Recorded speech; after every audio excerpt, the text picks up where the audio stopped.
Mesdames et messieurs, bonjour, bonsoir. Je suis PF pour LTLT Lakers tout le temps, la chaîne francophone des Lakers. Dans l'émission d'aujourd'hui, nous revenons sur la victoire des Los Angeles Lakers hier soir, 116-106, face aux Philadelphia 76ers. C'est-à-dire la dernière équipe de la Ligue, avec un bilan d'une victoire pour 7 défaites, et qui en plus jouait hier soir sans Joel Embiid et sans Tyrese Maxey. Les Lakers ont fait ce qu'ils devaient faire. Maintenant, ils sont à un bilan de 5 victoires pour 4 défaites. Cependant, il s'est passé plein de choses dans ce match. Nous allons analyser tactiquement ce match parce qu'à mon avis, ce match est important du point de vue du changement stratégique qui a été fait par le coach JJ Redick. Lakers tout le temps, c'est tout de suite. Step 1, wake up early, gonna rise with the sun. Step 2, get some good, some food in you. Step 3, think real hard about what you wanna be. Step 4, everybody just do your thing. Wake up, today's gonna be a good day. Wake up, today's gonna be a good day. Difference in the game. Il ne faut en aucun cas sous-estimer le changement qui a été effectué hier soir. Pour ceux qui ne le savent pas, D'Angelo Russell est passé sur le banc. Cam Reddish a été inséré dans le 5 de base et ça rompt avec ce qui avait été promis en début de saison. Souvenez-vous, en début de saison, le coach avait directement annoncé son 5 de base. Il avait dit, voilà, je vais jouer avec les 5 meilleurs joueurs de l'équipe. Or, on sait en basket, ceux qui connaissent le basket, ils savent que parfois, il ne faut pas mettre les 5 meilleurs joueurs sur le terrain. Il faut mettre les joueurs qui sont compatibles. Il faut mettre les joueurs qui répondent aux problèmes de l'équipe. Nous allons voir en quoi ce changement stratégique va changer tout à fait la stratégie des Lakers. Attention, cela ne veut pas dire que ça va rester comme ça. Cela ne veut pas dire que D'Angelo Russell est devenu un joueur du banc. Non, c'est juste un ajustement par rapport à un problème actuel. Maintenant, si dans 2 semaines, un autre problème se pose, le coach a le droit de s'ajuster à nouveau. Pour moi, cet ajustement stratégique change 8 choses. La première chose, c'est qu'il faut booster le banc. Le banc des Lakers est le dernier de la NBA. Avec D'Angelo Russell qui sort du banc, vous avez d'office un banc qui est boosté. Mais c'est un banc qui est boosté pas seulement au niveau des points inscrits. C'est un banc qui est boosté au niveau du playmaking aussi. Il n'y en avait pas sur le banc. Et ça change tout. Ça veut dire que les joueurs du banc qui rentrent avec lui vont rentrer dans un contexte où ils auront quelqu'un qui pourra créer pour eux. Surtout, les joueurs du banc pourront profiter d'un peu de spacing parce qu'on sait que D'Angelo Russell est un bon shooter à 3 points. Donc, le boost du banc, c'est la première conséquence. La deuxième conséquence, c'est qu'il fallait apporter une réponse à ce backcourt Austin Reeves, D'Angelo Russell qui ne fonctionne pas. Pourquoi ça ne fonctionne pas? Parce que vous avez 2 ball handlers dans ce backcourt. En plus, ce sont des garçons qui ne défendent pas.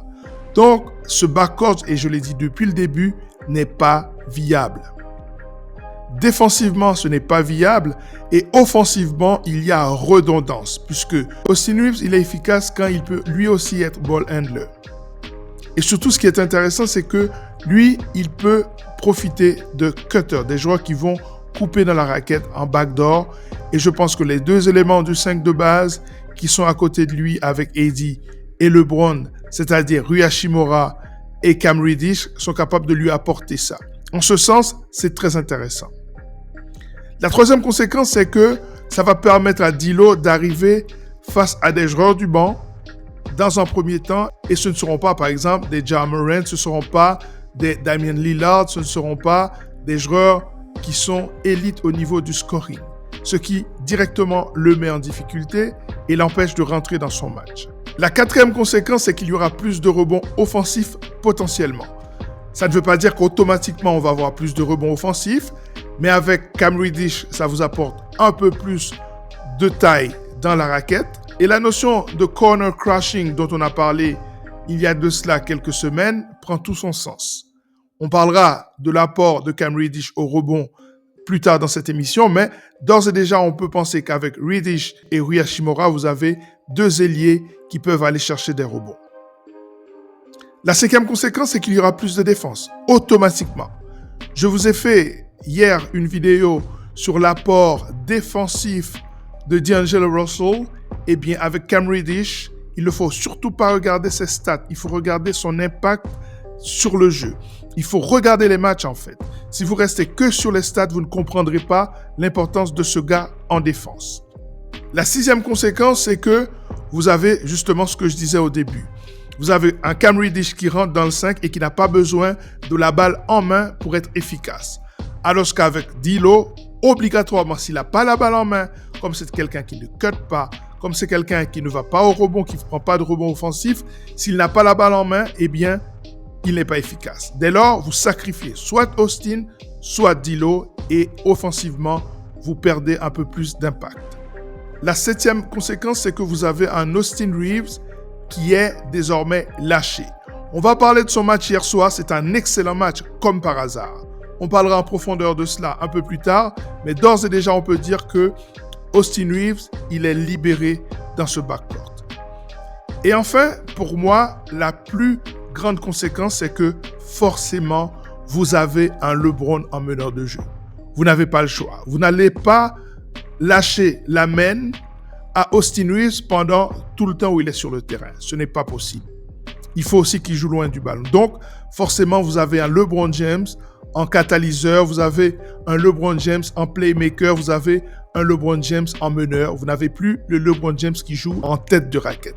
Là, c'est un changement majeur. Du coup, c'est pour ça que je dis que ce changement stratégique n'est pas forcément un changement qui va rester longtemps, puisque est-ce que vous pouvez imaginer LeBron toujours un meneur de jeu de cette équipe pendant 82 matchs? Ça me semble un peu compromis d'entrée. Donc, il va falloir voir les ajustements qui vont se faire pour qu'on puisse comprendre la philosophie et l'avenir de cette équipe des Lakers. Difference in the game.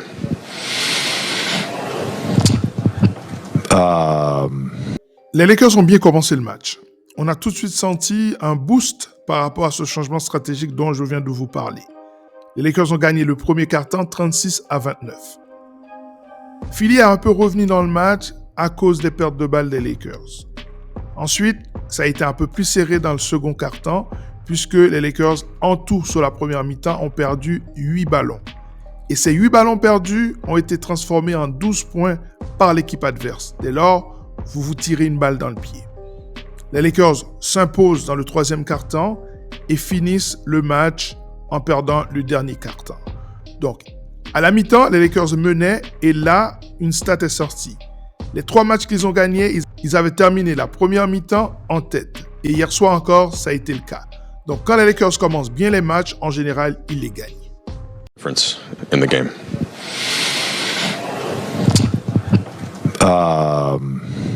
Pour rappel, Philly est l'une des pires équipes de la NBA.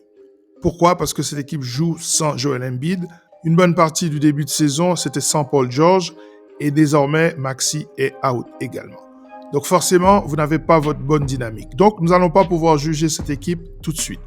Et là, nous allons réduire un petit peu le mérite des Lakers, puisque 51,8% de réussite au tir, ça me semble extrêmement élevé. 45,7 à 3 points aussi, et 85,7 au lancer franc, c'est pas mal du tout. La bataille du rebond est gagnée de justesse, et celle du rebond offensif perdue. Et ça, évidemment, ça continue à être un problème. Mais je vous avais dit aussi qu'avec la présence de Draymond dans l'équipe adverse, vous avez un rebondeur hors pair. Donc, c'est compliqué de pouvoir gagner cette bataille du rebond. Au niveau des passes décisives, je suis étonné puisque les Lakers avaient commencé par 22 passes en première mi-temps. Et ça veut dire qu'ils ont terminé avec seulement 6 passes sur la deuxième mi-temps. C'est pas beaucoup. 13 contre, ils ont dominé au niveau de la défense. On sent cette équipe des Lakers beaucoup plus présente, surtout quand vous avez Anthony Davis. Je crois que les gens ne réalisent pas à quel point Anthony Davis peut corriger des erreurs monumentales qui sont faites par l'équipe des Lakers.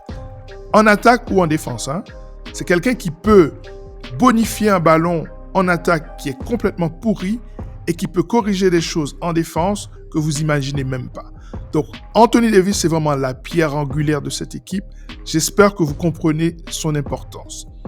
Au niveau des pertes de balles, les Lakers avaient terminé avec 8 pertes de balles à la mi-temps et ils ont terminé le match avec 11 pertes de balles. Donc, c'est intéressant que 3 pertes de balles à la fin. Les points dans la raquette aussi me déçoivent puisque les Lakers ont inscrit 54 points contre 52 à l'équipe des Sixers et ce sans Joel Embiid. Donc, c'est quand même assez décevant. L'un dans l'autre, on peut dire que c'est un bon match des Los Angeles Lakers qui reviennent à 5-4. Il faut gagner chaque match puisque vous pouvez perdre aussi face à n'importe quelle équipe. Après tout, c'est la NBA. Difference in the game.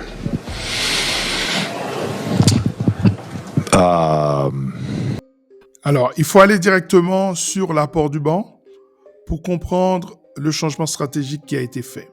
18 points pour D'Angelo Russell avec un plus 13. Donc, l'effet est immédiat. Ce qui est intéressant, c'est de voir que Jackson Hayes a aussi contribué au niveau des contres. Donc, un mec que j'appelle pas un block shotter a mis quand même 4 contre hier soir. Eh bien, je suis content d'avoir tort dans ce cas-là. 2 rebonds seulement. Je continue à dire que le rebond n'est pas assez. Donc, entre Jackson Hayes et D'Lo, vous avez quand même 26 points inscrits. Ce n'est pas mal du tout. Si vous ajoutez les 2 points de Vincent, oh là là, Vincent, 2 points. Christie, 2 points. Christie n'a joué qu'une seule minute. C'est la victime de ce changement stratégique. On en parlera certainement dans un avenir.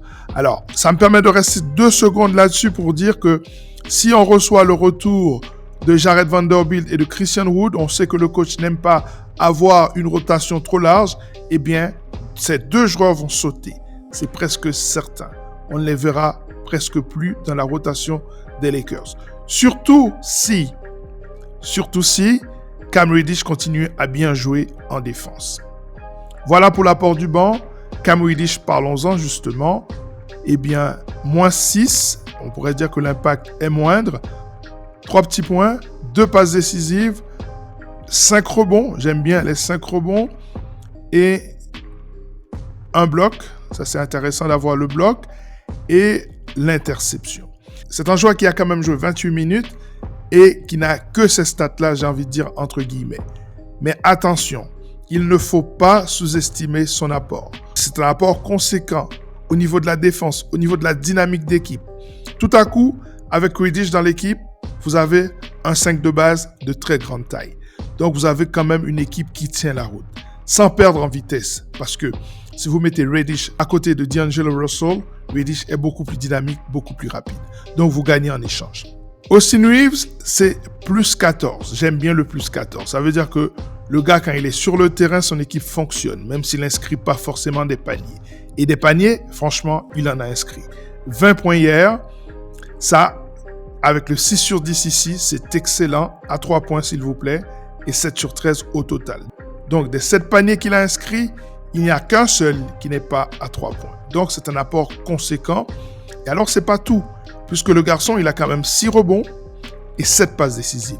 Et c'est ce que je vous disais, le changement, le fait d'envoyer D'Lo sur le banc, vous avez plus de responsabilité au niveau de la main à Austin Reeves. Alors, est-ce qu'Austin Reeves est tout à fait fiable avec la balle en main, en playmaker? Non, je ne suis pas d'accord avec ça. Par contre, de temps en temps, il peut créer pour les autres. Surtout la connexion avec Anthony Davis. Ou alors avec Rui Hachimura, on l'a beaucoup vu, surtout en début de match. Parlons de Rui Hachimura justement. 9 points seulement, 5 fautes. 5 fautes quand même, ça a été un peu compliqué pour lui. Son retour ne s'est pas fait facilement, même si son pourcentage à 3 points est excellent, 50%. Revenons maintenant sur les 2 monstres. Anthony Davis qui est revenu pour inscrire 31 points, 9 rebonds. C'est le meilleur marqueur de la ligue actuellement. Il a quand même mis aussi 4 blocs. 4 blocs, c'est excellent. Ce que j'ai pas aimé, ce sont les 3 pertes de balles. À côté de ça, il faut rappeler qu'il a inscrit 2 paniers à 3 points sur 3. C'est excellent. Et ce gars qui a marqué 31 points avec seulement 20 tirs pris. C'est excellent. Et que dire du monstre? Et que dire du surhumain? Et que dire du joueur le plus impactant de sa génération? Ça ne se discute pas. Et peut-être même de tous les temps. LeBron James. 21 points, plus 12, 3 blocs s'il vous plaît. Le mec il a 39 ans, hein, juste pour rappel. 13 passes décisives. Et là on va en parler. Et 12 rebonds. 12 rebonds, ça en fait le meilleur rebondeur de son équipe. Et je vais vite regarder si ce n'est pas tout simplement le meilleur rebondeur du match. Oui, à égalité avec le monstre Draymond. Donc, vous avez un LeBron James au four et au moulin, réalisez s'il vous plaît ce que ce gars fait sur un terrain de basket. Et ça me ramène à ce qu'on disait quand on a parlé de changement stratégique. D'Angelo Russell qui est sur le banc, ça veut dire que LeBron James devient le catalyseur de tout.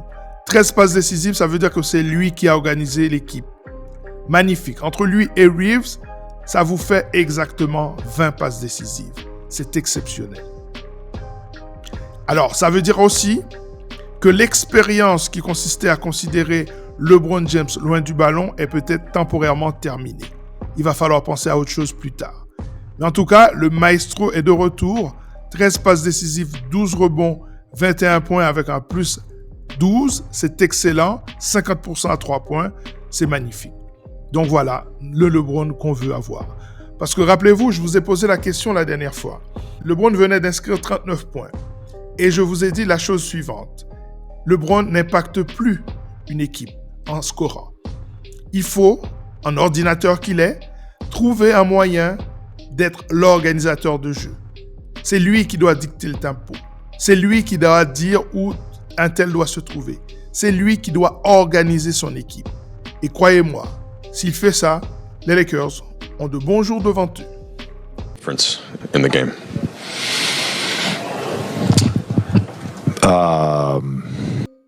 Pour la suite, on va aller sur le site officiel des Lakers pour voir que l'équipe joue dimanche face aux Raptors.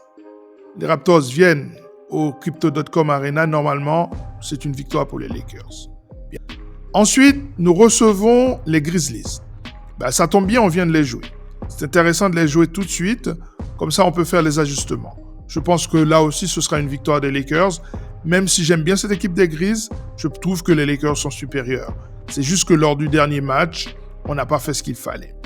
Ensuite, c'est le NBA Cup, anciennement appelé le In-Season Tournament qui commence. C'est face à Wemby. Et là, c'est à San Antonio.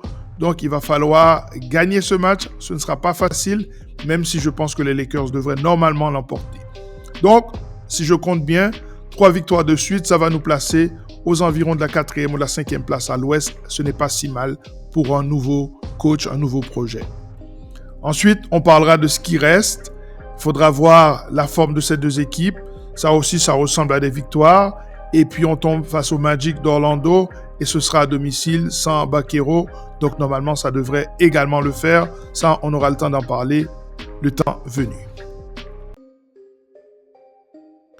Voilà, c'en est terminé pour cette émission consacrée à cette victoire des Los Angeles Lakers face aux Sixers de Philadelphie. Le prochain match face à Toronto.